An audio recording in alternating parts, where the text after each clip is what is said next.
নমো তচ্ছা ভগবতো অরহতো সম্মা সম্বুদ্ধচ্ছা। জগৎ পূজ্য মহাকারণিক তথাগত সম্যক সম্বুদ্ধ শ্রীচরণে কৃতজ্ঞ প্রণাম নিবেদন করে পূর্ণপারমিতে অংশগ্রহণকারী সকল উপাসক উপাসিকাগণের নিরোগ দীর্ঘায়ু সুখী জীবন তথা জ্ঞান বিমণ্ডিত জীবন কামনায় শুরু করতে চলেছি আজকের অভিধর্ম চর্চা ক্লাস।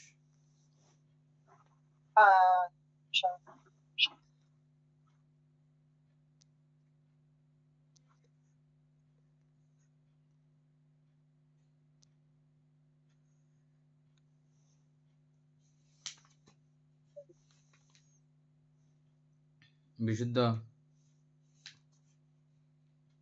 অবশ্য বিশুদ্ধ ইন্দ্রিয় বন্ধনা বানতে বানতে আই ওই উপরে তো বানতে বিশুদ্ধ স্যার নিচে মনে হয় আমি আমি যাই নাই এখানে বানতে একটু বৃষ্টি হচ্ছে তো বিশুদ্ধ স্যার নিচে নিচে বানতে আমি উপরে বড় বানতেটা নিয়ে এখানে পড়ে আর এখানে কারণ নেই বানতে।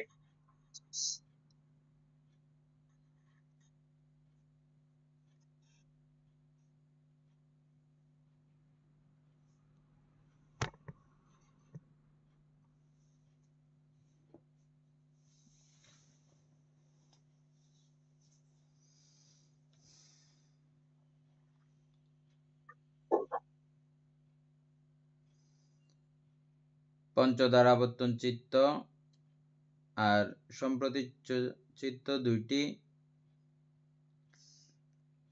প্রত্যেক পঞ্চবিজ্ঞান গৃহীত রূপাদি আলম্বন গ্রহণ করে, এজন্য ইহারা পঞ্চদারিক।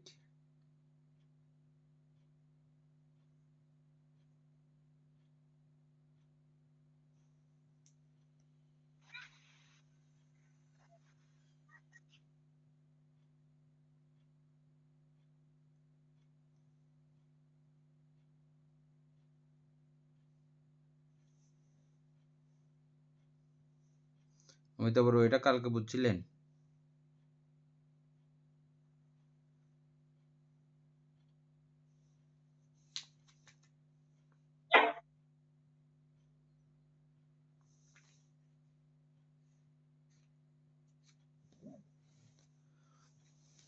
দীপেন বাবু, এটা বুঝছিলেন না?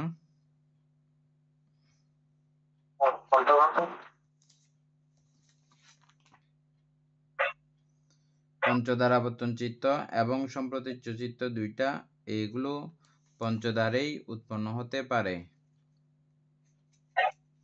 এটা বুঝছেন তো না? তারপরে 3 নম্বর 6 দ্বারিক।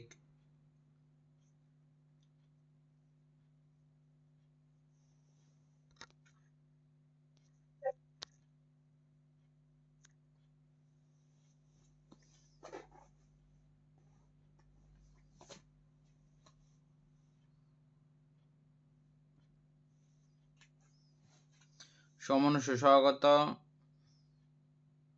সন্তিরণ চিত্ত।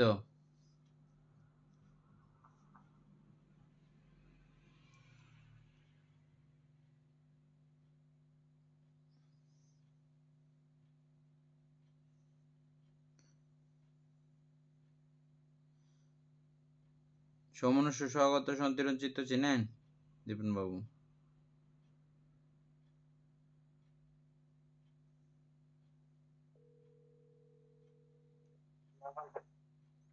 সমনুষ্য সহগত সন্তিরণ চিত্ত চিনেন? হ্যাঁ,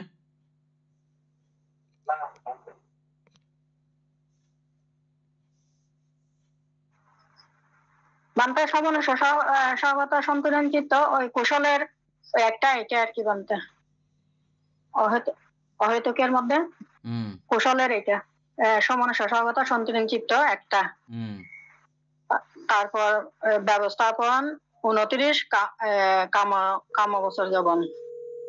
এখানে 29 কামবছর যবন হচ্ছে যে 12 অকুশল, দ্বাদশ কুশল, আর 8 মহাকুশল, মহাকুশলের, আর 8 হচ্ছে যে মহাক্রিয়া। এটা মহাকৌশলের কৌশল আর মহাক্রিয়া 8 আর 12 28 আর অসিত উৎপাদ ক্রিয়া, এটা অহেতুকের মধ্যে ক্রিয়া চিত্তটা। এই 29টা হচ্ছে যে কামবচর যবন চিত্ত। আর ব্যবস্থাপন চিত্ত চিনছেন?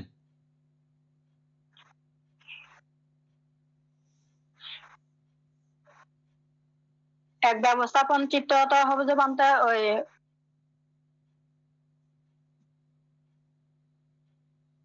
মহাধারাবর্তন, এটা না নাকি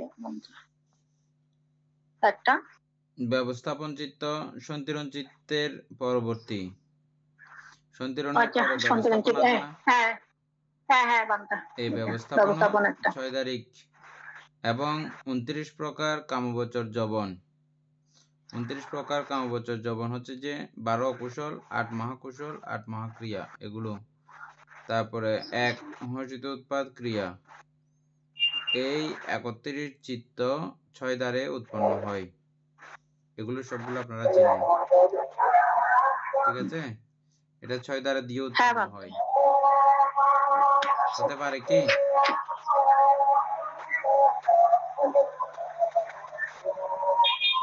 হতে পারবে? হ্যাঁ হতে পারে তো মন দিয়ে আসলে ও সহগত সন্তিরণ চিত্ত এগুলো হবে, ব্যবস্থাপন চিত্ত হবে এবং কামবচর যবন চিত্ত 29 প্রকার এগুলো হবে।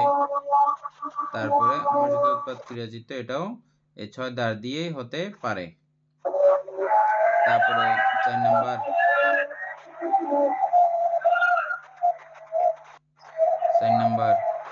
নাম্বার হচ্ছে যে কখনো 6 তারিখ, কখনো দ্বার বিমুক্ত চিত্ত। 2 প্রকার উপেক্ষা সহগত সন্তিরণ চিত্ত, যখন প্রতিসন্ধি ভবাঙ্গ ও চ্যুতিকৃত্য সম্পাদন করে তখন দ্বার বিমুক্ত। বুঝছেন না? এটা আমরা আগে আলোচনা করছিলাম। হ্যাঁ, তখন দ্বার এটা যখন ওই প্রতিসন্ধি ভবাঙ্গ চ্যুতিকৃত্য সময় দ্বার বিমুক্ত থাকে। কিন্তু তদালম্বন ও সন্তুলনকৃত সম্পাদন কালে দ্বারিক। তদালম্বন সন্তুলনকৃত তখন দ্বারে সম্পাদন হয়, তখন দ্বার দিয়ে সম্পাদন হয়। তদালম্বনকৃত যখন সম্পাদিত হয় তখন কিন্তু ওইটা দ্বারের সম্পর্ক থাকে। সন্তিরণকৃত সম্পাদন কালেও এটা দ্বার দিয়ে সম্পাদিত হয়।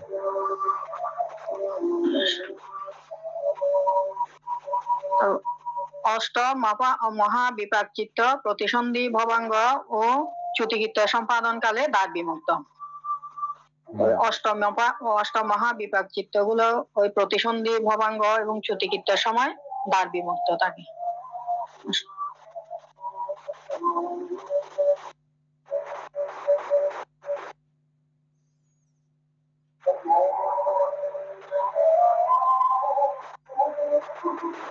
কিন্তু তদালম্বনকৃত সম্পাদন কালে দ্বার বিমুক্ত নহে।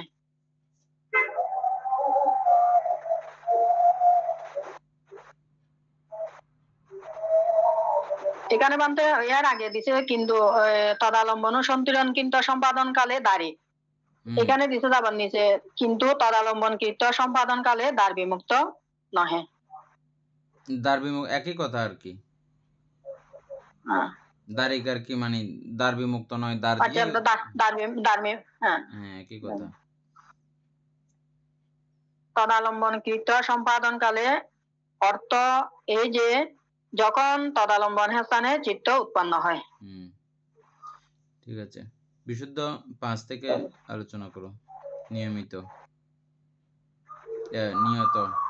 দ্বার বিমুক্ত চিত্ত এখান থেকে। মঙ্গল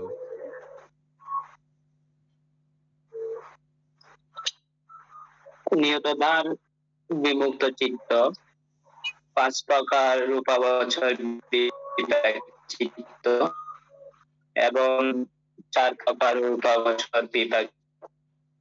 শুধু প্রতিসন্ধি ভবাঙ্গ ও চ্যুতিকৃত্য সম্পাদন করে, এই জন্য এই 9 প্রকার মহৎগত বিপাক চিত্ত নিত্য দ্বার বিমুক্ত। সব সময়ের তাহলে জন্য আমাদের বিমুক্ত এগুলো সব সময়ের জন্য। অমিত হ্যাঁ বড়ুয়া কি কি বলেন তো এগুলো?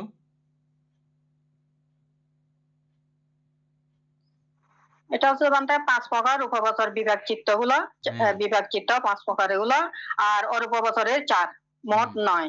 এগুলো প্রতিসন্ধি ভবাঙ্গ ও চ্যুতিকালে কীর্ত সম্পাদন করে।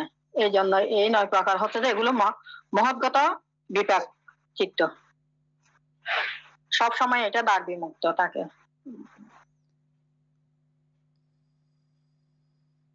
সব সময় দ্বার বিমুক্ত থাকে 5 প্রকার রূপবচর বিপাক চিত্ত, অল্পবচর 4, বিপাক চিত্ত শুধু প্রতিসন্ধি ভবাঙ্গ প্রতিসন্ধি ভবাঙ্গ এবং চ্যুতির সময় চ্যুতিকৃত্য সম্পাদন করে। এই জন্য এই 9 প্রকার মহৎগত বিপাক চিত্ত নিত্য দ্বার বিমুক্ত, কোনো সময় এরা দ্বার গ্রহণ করে না, সবসময় দ্বার ছাড়া। বিশুদ্ধ 10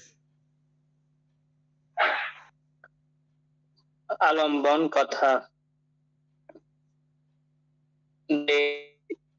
যষ্টির অবলম্বনে উত্থিত হয় চিত্তচৈতসিক ও তদ্রূপ রূপ শব্দ গন্ধাদির অবলম্বনে উৎপন্ন হয়। এরূপ যাহার অবলম্বনে যে চিত্ত চৈতসিক উৎপন্ন হয় তাহাই সে চিত্ত চৈতসিকের অবলম্বন।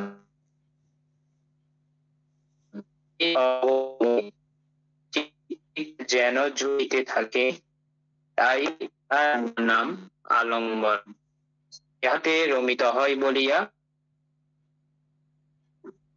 বিচরণ করে বলিয়া গোচর, ইহাকে যোগ্য বস্তু রূপে ব্যবহার করে বলিয়া বিষয়, এবং ইহা চিত্ত চৈতসিকের স্থান তাই আয়তন নামেও অভিহিত হয়। বাস্তবিক এই আলম্বনই চিত্ত চৈতসিকের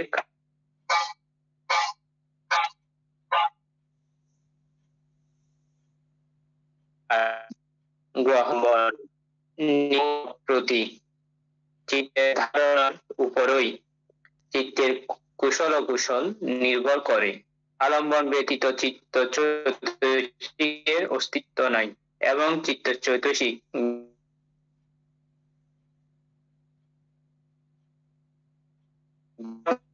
সাপেক্ষ উভয়ের দর্শনের পঠানে আলম্বন প্রত্যয় আখ্যা পাইয়াছে। চিত্ত চৈতসিক অন্তর্জগৎ এবং আলম্বন বহির্জগৎ, ইহা বোঝা যায় ভূত দর্শন বাহ্যানুভূত পদার্থ সমূহকে কল্পনা মাত্র মনে করে নাই, এবং এই কারণে এই সব ধর্মকেও মায়াবাদের পর্যায়ভুক্ত করা যায় না। আলম্বন নিক্ষেপ করিয়াছে, মিথ্যা দৃষ্টি বর্জন করিয়াছে। মনুদ্বারা গৃহীত 6 শ্রেণীর আলম্বনের সাধারণ নাম ধর্মালম্বন। বৃত্তি পঞ্চেন্দ্রিয় গ্রাহ্য রূপাদি 5 শ্রেণীর আলম্বন ব্যতীত শুধু মনুগৃহীত বিদ্যমান বা অবিদ্যমান, ভূত বা অভূত সমস্ত কিছুই ধর্মালম্বন। তন্মধ্যে 5 প্রকার প্রসাদ রূপ, 16 প্রকার সূক্ষ্ম রূপ ও নির্বাণ চিত্ত চৈতসিক প্রথম ও দ্বিতীয় পরিচ্ছেদে এবং প্রজ্ঞপ্তি 8ম পরিচ্ছেদে দ্রষ্টব্য।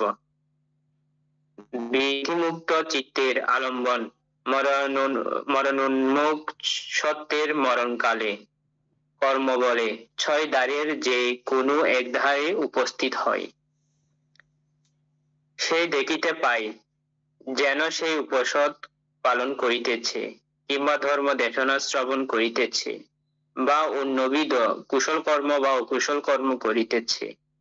তখন বলা যাইতে পারে তাহার প্রতিসন্ধি চিত্ত কর্মকে আলম্বন করিয়াছে, অথবা তদ্রূপ কর্ম সম্পাদন কালীন রূপ শব্দ গন্ধাদি যাহা উপলব্ধ হইয়াছিল বা সম্পাদনের উপকরণ হইয়াছিল সেই কর্ম নিমিত্ত উপস্থিত হয়, অথবা যেভাবে জন্মগ্রহণ করিতে যাইতেছে সেই ভবের নিমিত্ত।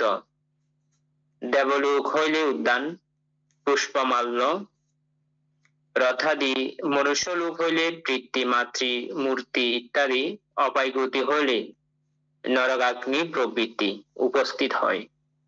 এই প্রতিসন্ধি চিত্তই স্বকীয় আলম্বন সহ সেই ভবের ভবাঙ্গ চিত্ত হইয়া আমরণ প্রবাহিত হয় এবং সেই ভবের অবসানে চ্যুতি চিত্ত হইয়া এই আলম্বন পরিত্যাগ করে। পঞ্চম পরিচ্ছেদে চ্যুতি প্রতিসন্ধি দ্রষ্টব্য। ইহারাই দ্বার বিমুক্ত 19 প্রকার চিত্তের প্রতিসন্ধি, ভবাঙ্গ ও চ্যুতিকৃত্য সম্পাদনকালীন আলম্বন। চিত্ত যখন যে কৃত্য সম্পাদন করে তখন তাহাকে সেই চিত্ত বলা হয়। যখন চিত্ত প্রতিসন্ধি কৃত্য সম্পাদন করে তখন ইহা প্রতিসন্ধি চিত্ত, যখন চ্যুতি কৃত্য সম্পাদন করে তখন চ্যুতি চিত্ত ইত্যাদি। অবশ্য সমাধি ইন্দ্রিয় এগুলো তো পড়তে পড়তে বুঝে গেছেন, আলোচনা করার দরকার আছে? বান্তে গিয়া আর বসে বসে যারা আছে তারা কি করে? আপনি বুঝছেন? এমনিতে বান্তে আমি মোটামুটি বুঝে গেছি এমনি বান্তে। অমিতা বড়ুয়া আলোচনা করার দরকার আছে? আমাদের আরেকজন বান্তে নেটওয়ার্কে বান্তে এমনি বোঝা গেছে প্রথমের দিকের গুলো, শেষের দিকের গুলো একটু আলোচনা, এক থেকে ওই যে 1 নাম্বার থেকে এগুলো একটু আলোচনা করলে একটু ভালো হবে আর কি। প্রথমের দিকের গুলো তো খান্তি ইন্দ্রিয় বানতে মনে হয় না? বান্তে বান্তে খান্তি ইন্দ্রিয় বানতে আপনার ওখানে নেটওয়ার্ক আছে আজকে ভালো করে?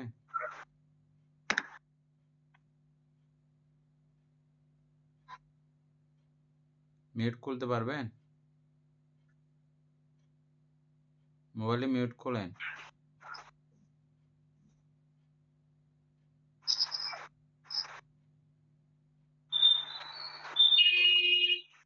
পারতেছে না।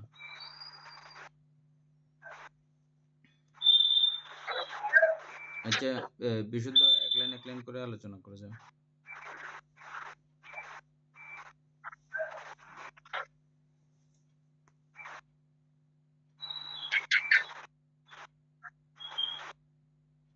বান্তে ওই 1 থেকে উপায় থেকে বলছে ওখান থেকে নাকি প্রথম থেকে? প্রথম থেকে করে যাও। আচ্ছা, আমি একটা করে আগে জিজ্ঞেস করি, উপাসিকা এটা তো মনে আছে আপনার আলম্বন কত প্রকার এবং কি কি আলম্বন আমরা চিত্ত জ্যোতিষিক জগতের মধ্যে যে আলম্বন চিহ্নিত করছিলাম এগুলো মনে আছে আপনার? হ্যাঁ বান্তে আছে। আলম্বনটা আপনার রূপ, শব্দ, গন্ধ, রস, স্পর্শ এবং মনের এবং ধর্ম আলম্বন স্মরণের মধ্যে। আবার বলে। রূপ, শব্দ, গন্ধ, রস, স্পর্শ এবং ধর্ম, এগুলোতে আলম্বন, 6 প্রকার আলম্বন। যে যে বিষয়গুলো অবলম্বন করে চিত্তগুলো উৎপন্ন হয় তাকে আলম্বন বলে। আচ্ছা,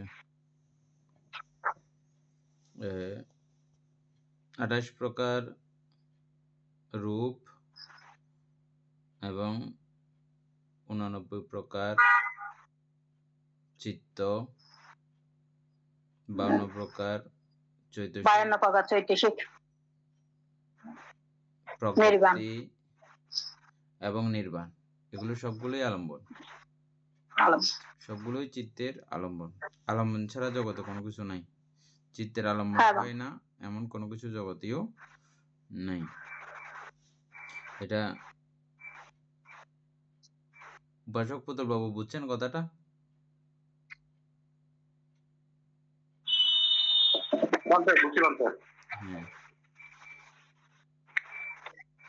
ইন্দিরাবুরুও বুঝছেন না, এগুলো আমরা আগেও আলোচনা করছিলাম। মানে যে যে বিষয়কে অবলম্বন করে চিত্ত তৈরি হতে পারে, চিত্ত তৈরি হওয়ার জন্য অবলম্বন প্রয়োজন, আপনা আপনি চিত্ত তৈরি হতে পারে না। বিভিন্ন কিছুকে অবলম্বন করেই চিত্ত তৈরি হতে পারে। যেই যেই অবস্থার পরিপ্রেক্ষিতে চিত্ত তৈরি হয়, ওই ওই বিষয়গুলোকে আলম্বন বলা হয়, চিত্তের অবলম্বন বলা হয়।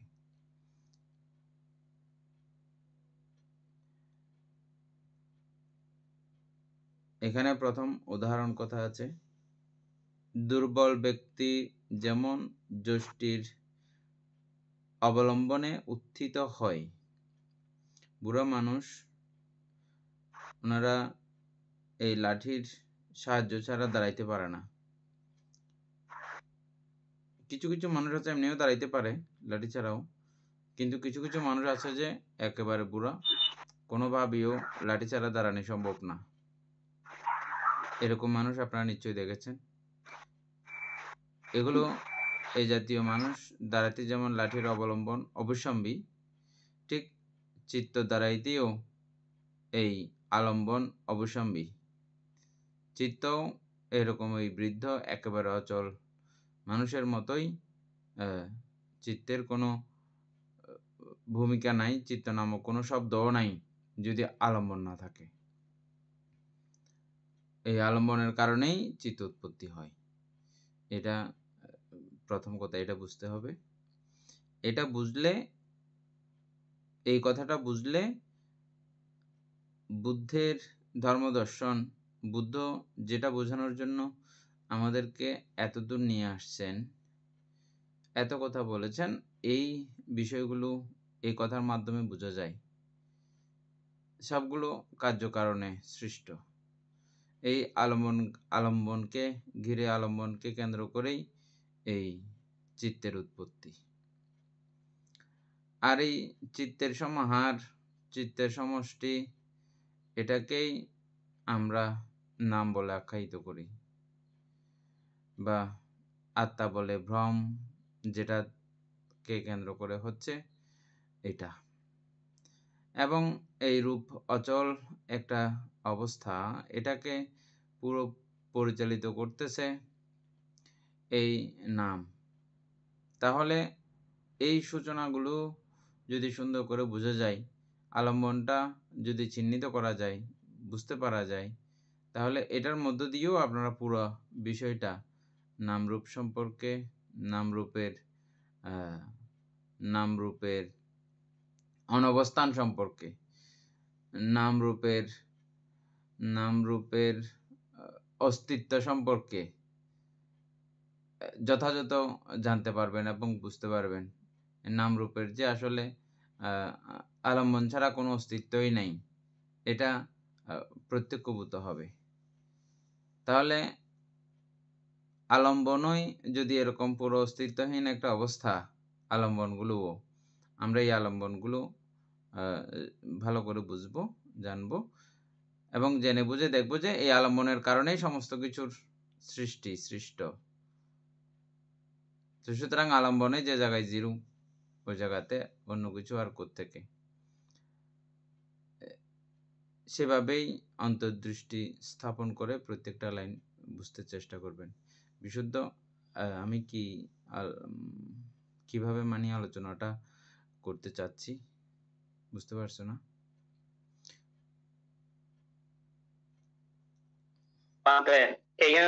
আপনি আলোচনা করছেন মোটামুটি সব চলে আসছে তো। হ্যাঁ, ওইভাবে আবার রিপিট, সকলের মনে থাকার জন্য।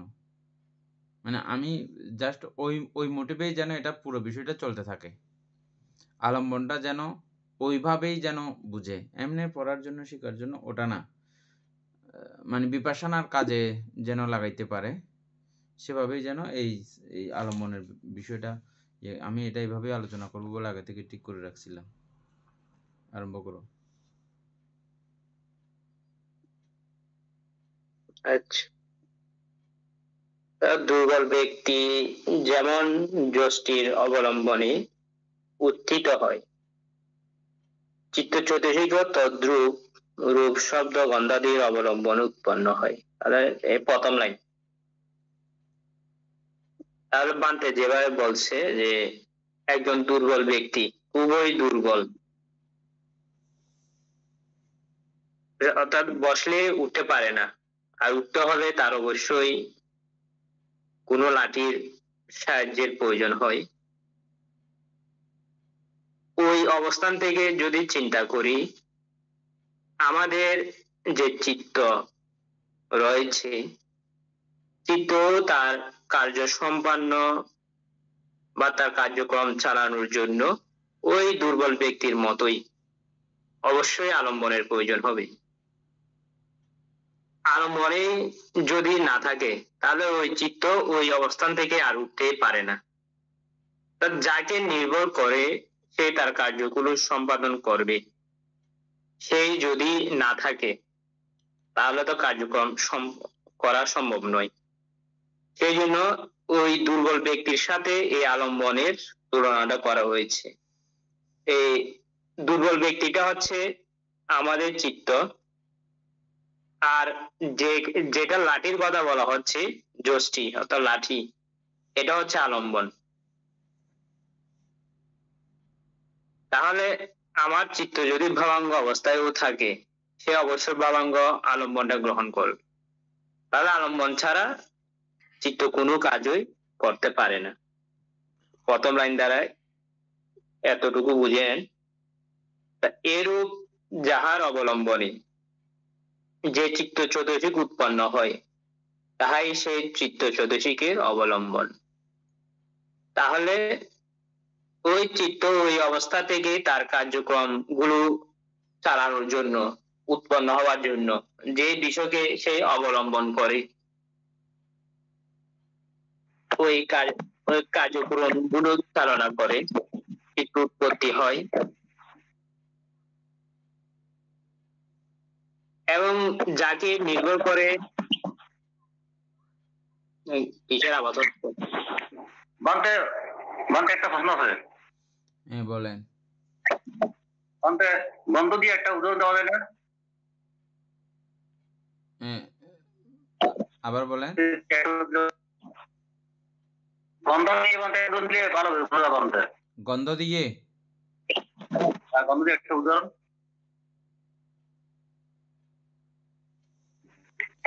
আলম্বনের উদাহরণ?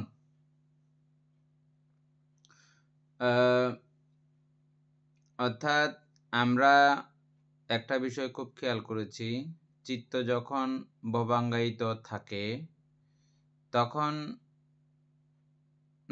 এই সর্বচিত্ত সাধারণ চৈতসিকের সমন্বয়ে সুপ্তভাবে সেখানে ছিল। আমার যখন নাকে গন্ধ উৎপন্ন হলো, তখন অতীত ভবাঙ্গ চলন এবং উপচ্ছেদ হয়ে পঞ্চদ্বারাবর্তন চিত্ত হয়ে ঘ্রাণ বিজ্ঞানের দিকে যায়।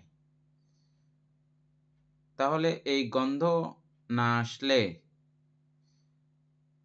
ভবাঙ্গ থেকে চিত্ত কখনো বের হতো না, ভবাঙ্গায়িত হয়েই থাকতো। গন্ধটার কারণেই আমার এই চিত্ত উৎপন্ন হওয়ার সুযোগ উৎপন্ন হয়েছে, গন্ধ আলম্বনের মাধ্যমে। এভাবে রস, এভাবে স্পর্শ কায়ত্তজ্ঞেন্দ্রিয়ের এবং শব্দ অথবা মনের বা ধর্ম আলম্বনের স্পর্শে এগুলো তৈরি হয়। বুঝছেন এখন না?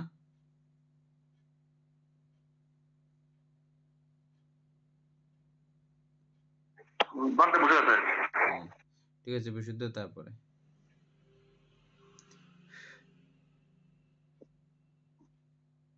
তাহলে যে বিষয়কে অবলম্বন করে যে চিত্ত উৎপন্ন হয় সেটাই ওই আলম্বনটাই সেই চিত্তচৈতসিকের অবলম্বন হয়। আর এদিকে আর একটা বিষয় মনে রাখতে হবে, আলম্বনটা হচ্ছে একটি প্রত্যয় ধর্মী, প্রত্যয় সাহায্যকারী। তো আমাদের ঘ্রাণ বিজ্ঞান উৎপন্ন হওয়ার জন্য এই যে ঘ্রাণটা আলম্বন হয়ে যখন নাসিকা হয়ে স্পর্শ হয়েছে তখন ওই নাসিকা বিজ্ঞান, এভাবে সমস্ত কিছু হয়। এই যে আমাদের অন্যান্য যে ইন্দ্রিয়াদি রয়েছে, তাহলে যে বিষয়কে অবলম্বন করে চিত্তটা উৎপন্ন হবে সেটা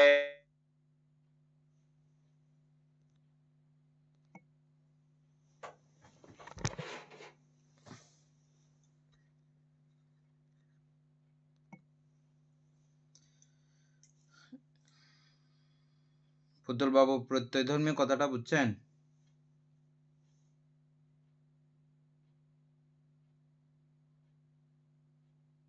বুঝতে পারবো সহকারে আর কি বলতে সরে যায় না, ওটা থেকে যখন ওই সরে যায় তাহলে বুঝতে হবে যে সে ওই আলম্বনটা পরিত্যাগ করে আবার নতুন একটা আলম্বন অবলম্বন করলো। কেননা চিত্ত একই সময়ে একটি বিষয়কে অবলম্বন করে উৎপন্ন হয় এবং লাস্ট কার্যক্রম পর্যন্ত পরিচালনা করে। এর মাঝে যদি অন্য কোনো বিষয়কে সে অবলম্বন করে তাহলে বুঝতে হবে পূর্বে যে বিষয়কে সে অবলম্বন করেছিল, যে পূর্বে যে বিষয়টা আলম্বন হয়েছিল সেটা সে পরিত্যাগ করে নতুন একটি বিষয়কে অবলম্বন করলো। এবং এটা এমনই হয় ওই বিষয়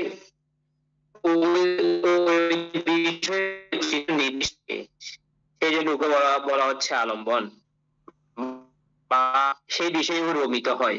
যদি কোনো কাম্য বিষয় হয় ওই বিষয়টা সে ওই বিষয়ে বারবার ওই চিন্তাগুলো ওই আলম্বন যে বিষয়ে সে একান্ত সুখ অনুভূত করেছিল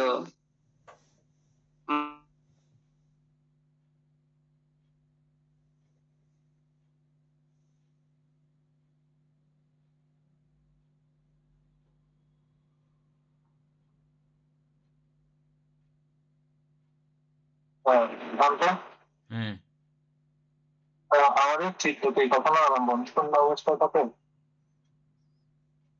চিত্ত কখনো আলম্বন শূন্য অবস্থায় থাকে না।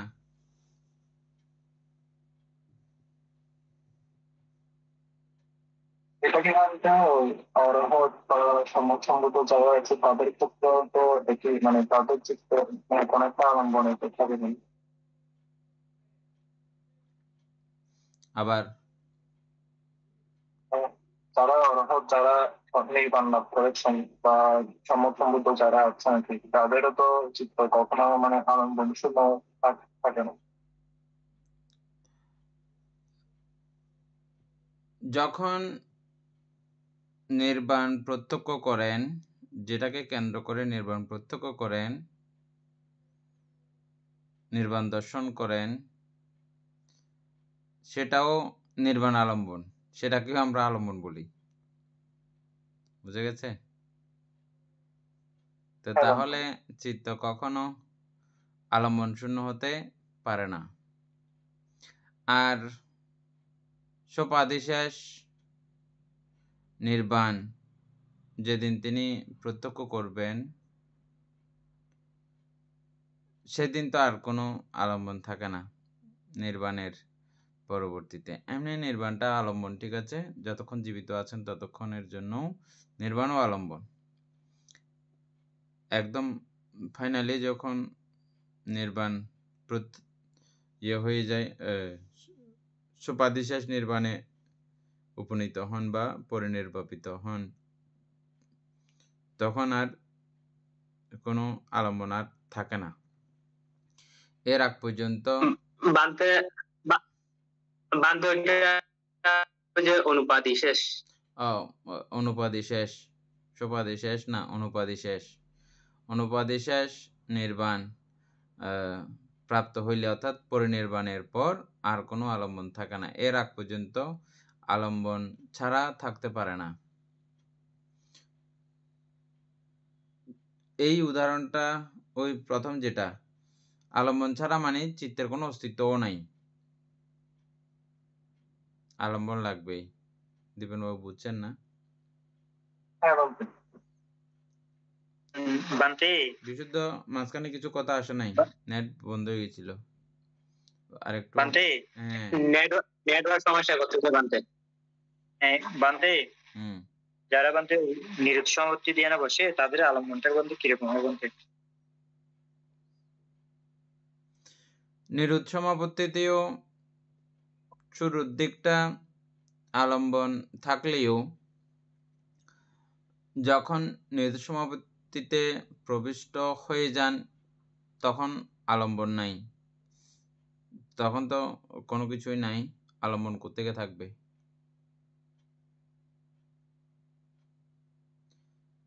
ঠিক একইভাবে অসঙ্গ সত্যের বিষয়টাও এরকমভাবে চিন্তা করে বুঝে নিতে হবে অসঙ্গ সত্যের বেলায়।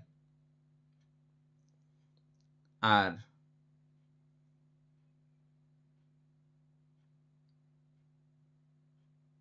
অসংজ্ঞায়িত হওয়ার মুহূর্তকালে তখন আলম্বন থাকলেও যখন অসংজ্ঞায়িত হয়ে গেছে তখন আর ওই মুহূর্তে ওই সময়ে আলম্বন থাকবে না, কারণ চিত্তের সক্রিয়তাও তখন থাকে না, নাই, তা আলম্বন কোত্থেকে থাকবে?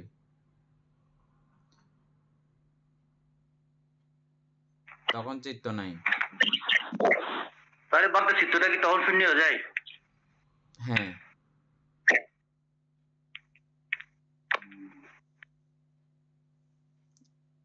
এখানেই বৌদ্ধ ধর্মের বিশালতা।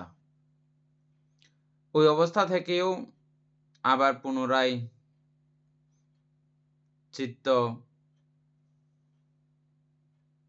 আবার সজীব হয়ে নানা কুলে আবারও সংসরণ করতে পারে। এটা সন্ন্যাসীগণের মধ্যে বুদ্ধই এটাকে আবিষ্কার করেছেন। অরূপবচর ধ্যান, অসঙ্গলোকের ধ্যান শিক্ষা তিনি বুদ্ধত্ব লাভ করার আগে তিনি এগুলো পেয়েছিলেন। ওই অবস্থা পেয়েও সকলে ওই অবস্থাতে তৃপ্ত থেকেছেন, কিন্তু সৌভাগ্যবশত তথাগত সম্যক সম্বুদ্ধের জন্ম জন্মান্তরীণ পুণ্য পারমীর কারণে সম্বুদ্ধি লাভ করার পারমীর কারণে, পারমী শক্তির কারণে তিনি এটার সমাপ্তি দেখতে পেয়েছেন, শেষ দেখতে পেয়েছেন। এই অবস্থারও যে একটা শেষ আছে সেটা দেখতে পেয়েছেন। এটাও যে একটা জন্মান্তর, এটাও যে একটা সত্তাধিকারী অবস্থা, এটা তিনি বুঝতে পেরেছেন। এটা বুঝতে না পারলে তিনি মনে করতেন যে এটা স্থায়ী জায়গা, স্থায়ী একটা অবস্থা। আচ্ছা, যাই হোক, এই আলোচনাগুলো এমনি পরে আছে, আমরা সেখানে যাব, তখন আলোচনা করব। সমাধি ইন্দ্রিয় বানতে বোঝা গেছে?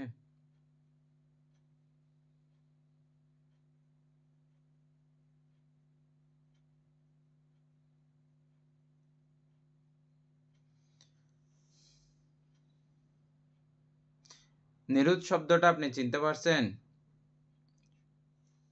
সমাধি বান্তে নিরুৎ শব্দটা শুধু বুঝতে বান্তে পারছেন?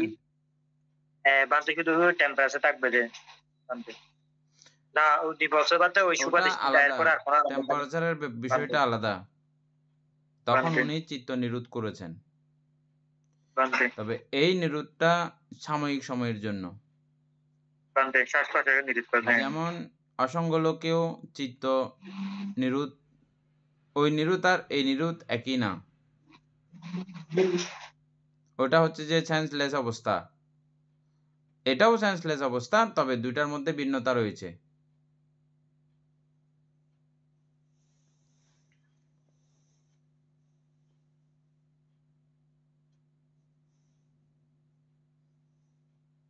বিশুদ্ধতার পরে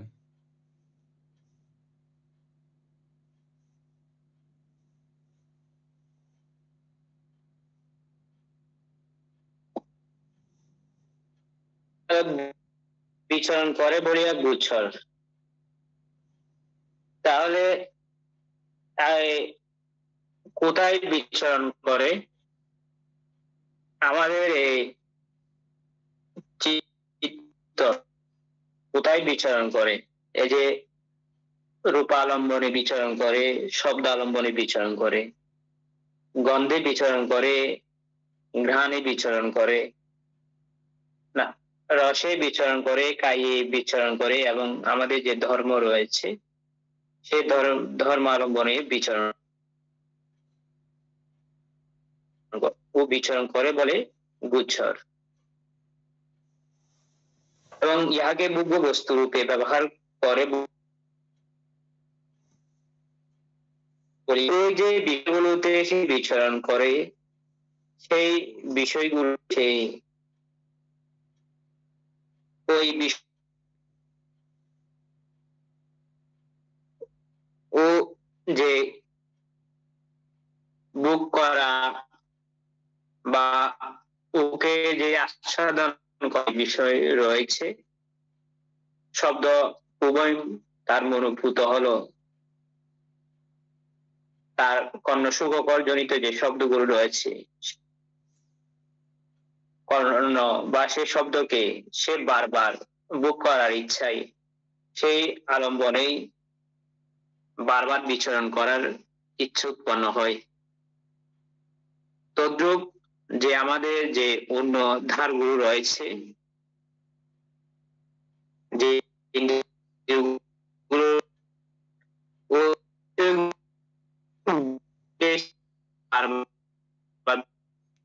বিশুদ্ধ আসতেছে না, লাইন কথা আসতেছে না।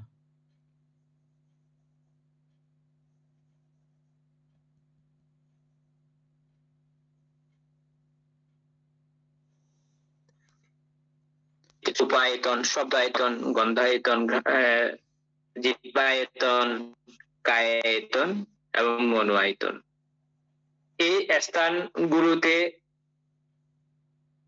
চিত্ত স্বদেশিকের নিবাস স্থান হলো যে এই আয়তনগুলোতে, সেই জন্য একে আয়তন নামে অভিহিত করা হয়েছে।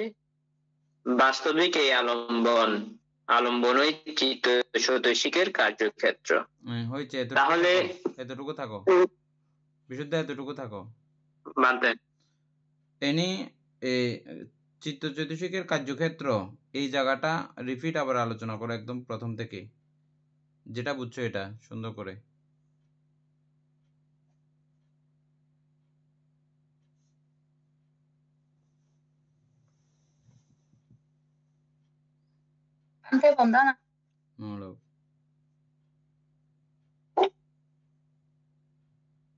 কোনটা ওই যে ইহা চিত্ত চৈতসিকের নিবাস স্থান, তাই আয়তন নামে অভিহিত। হ্যাঁ, এই জায়গা পর্যন্ত যেটা বুঝছো তুমি। এই আলম্বনকে আরো কি কি নামে অভিহিত করা হয়, আরো কি কি নামে ডাকা হয়? আয়তনের একটা নাম এখানে অবলম্বন বলেছে, আর একটা আরম্বন, একটা গুছর, একটা বিষয়, আবার আয়তনও বলেছে। আয়তন কেন বলা হয়?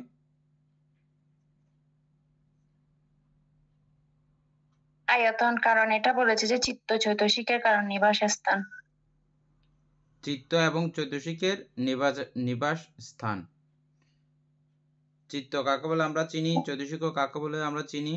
এই চিত্ত চৈতসিকের ঘর বাড়ি হচ্ছে যে এই আলম্বন। চিত্ত এবং চৈতসিকের ঘর বাড়ি থাকার জায়গা হচ্ছে আলম্বন। তাহলে এই জন্য এগুলোকে আয়তন বলা হয়, আলম্বনকে আয়তনও বলা হয়। তারপরে বিষয় কেন বলা হয়? বলেছে যে এটা ভোগ্য বস্তু রূপে ব্যবহার করা হয় বিদায়। এই আলম্বন, যত আলম্বন আছে সব আলম্বনগুলোকে ভোগ্য বস্তু হিসাবে ব্যবহার করা হয় বলিয়াই এটাকে বিষয়ও বলা হয়। তবে এই ক্ষেত্রে নির্বাণ ছাড়া, নির্বাণ ভোগের বিষয় না, ত্যাগের বিষয়। ত্যাগের বিষয়, উপলব্ধির বিষয়। এটা নির্বাণ তো নির্বাণই, নির্বাণের উপমা এরকম কোনো কিছু নাই। এমনি তারপর আমরা বিভিন্ন উপমার মাধ্যমে নির্বাণকে বুঝতে সক্ষম হই। নির্বাণ তো নির্বাণই, নির্বাণের তুলনা কোনো কিছু দিয়ে দেওয়া যায় না। শূন্য দিয়েও নির্বাণের তুলনা দেওয়া যায় না, আকাশ দিয়েও নির্বাণের তুলনা দেওয়া যায় না। হ্যাঁ, তা আরেকটা কি বলে যে এখানে গোচর, গোচর কেন বলা হয়? কারণ বিচরণ করে। কি বিচরণ করে?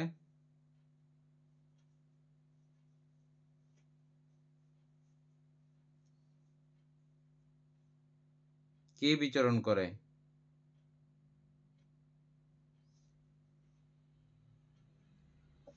বিচরণ বলতে বলতে এটা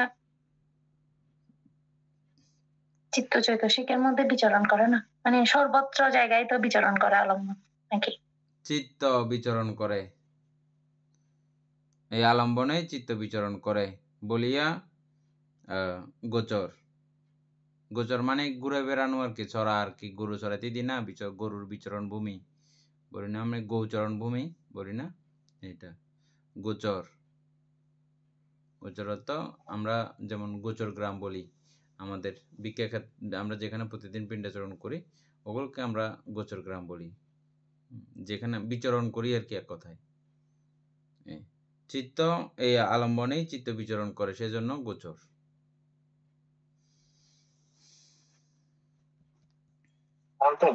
হ্যাঁ, এখানে যেটা বলা হচ্ছে চিত্ত চৈতসিকের নিবাস স্থান হচ্ছে গিয়ে আয়তন, মানে আলম্বনকে আয়তন বলতেছে। হ্যাঁ, তার মানে চিত্ত চৈতসিক এটা আমাদের মধ্যে না, এটা আলম্বনের মধ্যেই আছে, এরকম হচ্ছে। তো আমি কিছুক্ষণ আগে যে কথাগুলো বলছিলাম একদম ক্লাস এটা শুরু হওয়াতে, পড়াটা শুরু হওয়ার সময়, ওই কথাগুলো আপনি বুঝছিলেন?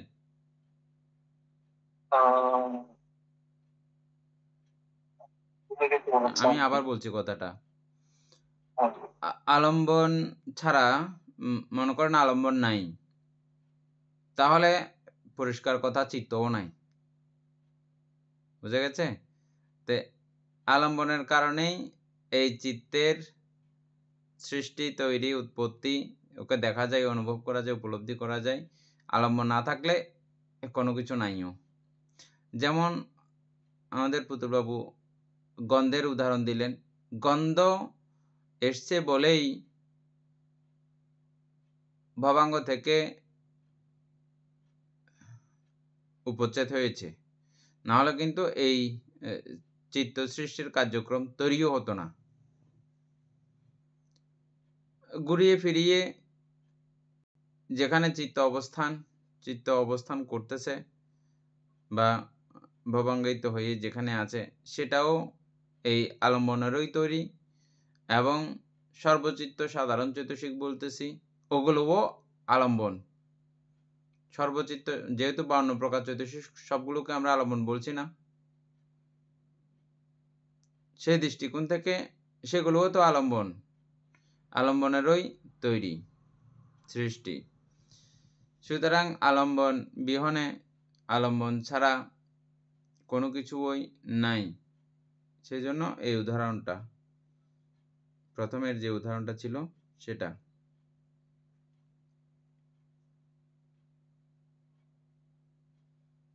তাহলে আলম্বন বুঝতে পারছেন সবাই?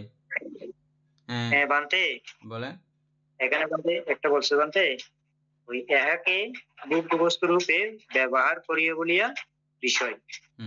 এখানে বান্তে যারা প্রজ্ঞা দৃষ্টি দেখবে তাদের জন্য কি আলম্বন কি ভোগ্য বস্তু রূপে ব্যবহার হবে? যখন প্রজ্ঞা চোখে দেখবে তখন আলম্বন কি ভোগ্য বস্তু হবে, এই প্রশ্ন আপনার না? বানতে হুম। তখন তো যখন বিপাশনা চোখে যে চিত্ত হয় তখন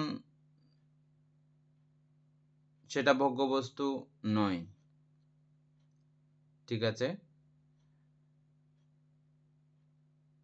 বাকি অন্যান্য সময় এগুলো ভোগ্য বস্তু, ভোগ্য বিষয়। কার ভোগ্য বিষয়?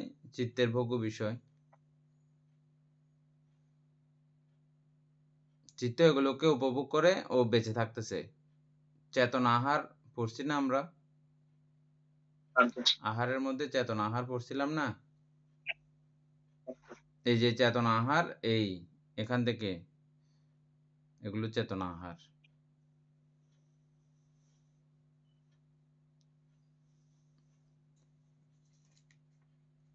নির্বাণ ছাড়া, নির্বাণ সম্বন্ধীয় অবস্থা ছাড়া আর সবগুলোই হচ্ছে যে ভোগ্য বিষয়।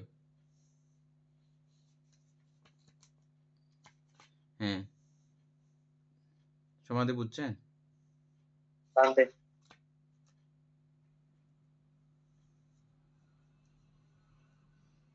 বিশুদ্ধ তারপরে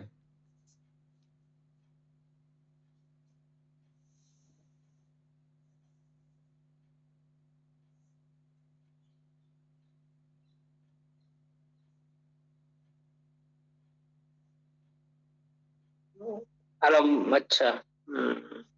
বাস্তবিক এই আলম্বনই চিত্ত চৈতসিকের কার্যক্ষেত্র।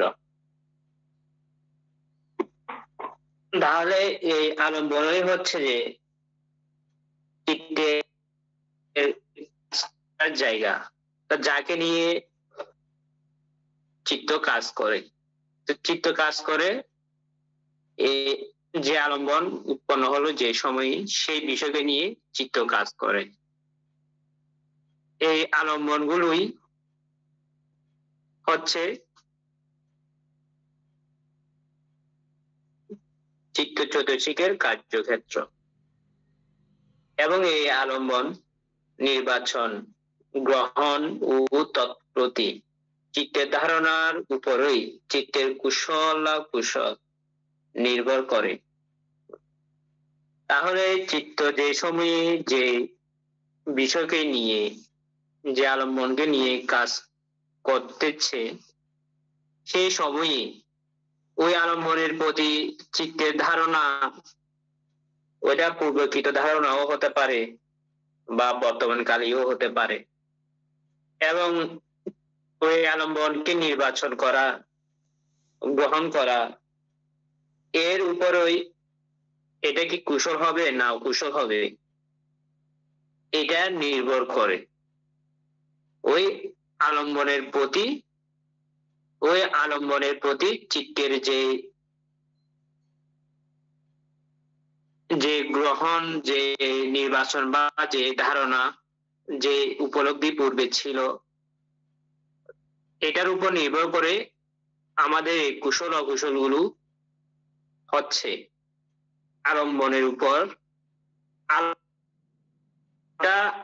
আলম্বন কুশলও নয় অকুশলও নয়, চিত্তই ওই আলম্বনকে একটু সমাধি ইন্দ্রিয়।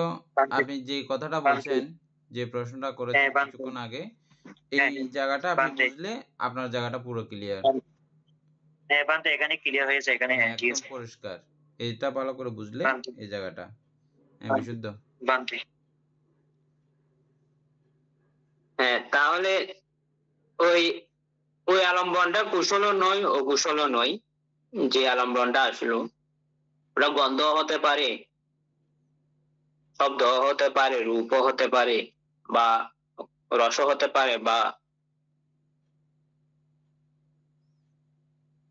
তাহলে ওই আলম্বনটা আমি কি ওই আলম্বনটাকে কুশল রূপে গ্রহণ করব না অকুশল রূপে গ্রহণ করব, এটা সম্পূর্ণ আমার উপর নির্ভর করে, অর্থাৎ চিত্তের উপরে নির্ভর করে। আর ওই নির্ভর করে ওই আলম্বনটা নির্বাচন অর্থাৎ পরীক্ষা করার উপর হতে পারে, অথবা ও কিভাবে গ্রহণ করলো এটার উপর হতে পারে, কি আসক্তির বশে গ্রহণ করলো না দেশি যে অলঘ হিসেবে গ্রহণ করলো বা মূর্তি হিসেবে ইত্যাদি। এবং ওই ওই আলম্বনের প্রতি আমাদের যে পূর্বে ধারণা ছিল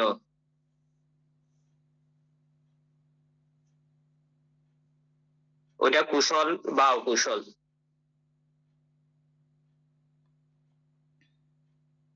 নির্ভর করে। আমি কুশল করবো নাকি অকুশল করব, তাহলে আলম্বন, তাহলে যদি আলম্বনই না থাকে, এটা পূর্বেই বলা হচ্ছে বা বলেছি, যদি আলম্বনই না থাকে তাহলে চিত্তচৈতসিক উৎপন্ন হওয়ার কোনো সুযোগই নেই। এই পর্যন্ত আজকে থাক। হ্যাঁ, মানতে। তারপরে উপাসিকা শিল্পী বড়ুয়া, উপাসক পুতুল বাবু, উপাসিকা ইন্দ্রা বড়ুয়া। আপনারা এই বাকি যে আলম্বনের কথাগুলো আছে এগুলো কালকে ভালো করে আপনারা রেডি করে রাখবেন। না বুঝলে সহপাঠী অন্যদের থেকে এগুলো সুন্দর করে বুঝে আপনারা ইয়ে করবেন। কালকে আপনারা এগুলো ইয়ে করতে হবে, ক্লাসের মধ্যে বলতে হবে, বুঝিয়ে দিতে হবে আমাদেরকে। আপনারা নিজেরা নিজেরা এগুলো মানে বারবার ইয়ে করলে আপনারা বুঝতে সক্ষম হবেন, একটু ইয়া করবেন, নিজেরা নিজেরা অধ্যয়ন করবেন আর কি। এটা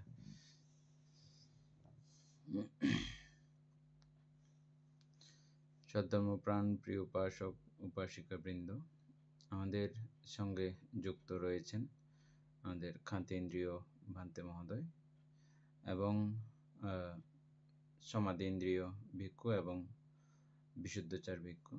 তাদের সর্ববিধ প্রজ্ঞা সমৃদ্ধ জীবন প্রত্যাশা করছি। আমাদের সকলের পুনরাশি যৌথভাবে তাদের সকলকেও দান করছি। এবং এতক্ষণ যাবৎ আমরা অভিধর্ম চর্চা করে যে পুনরাশি অর্জিত হয়েছে, পুনরাশি অনন্ত চক্রবাসী সত্যগণকে দান করছি, গুরুভান্তিদিওকে দান করছি, মাতা পিতাগণকে দান করছি। এবং যারা আমাদেরকে এভাবে প্রত্যেক দিন ধর্মচর্চায় অনুপ্রাণিত করে চলেছেন তাদের সকলকেও এই পুনরাশি দান করছি। যারা আমাদেরকে প্রতিনিয়ত চারিত্র ইত্যাদি দান করেন তাদেরকেও এই পুনরাশি দান করছি।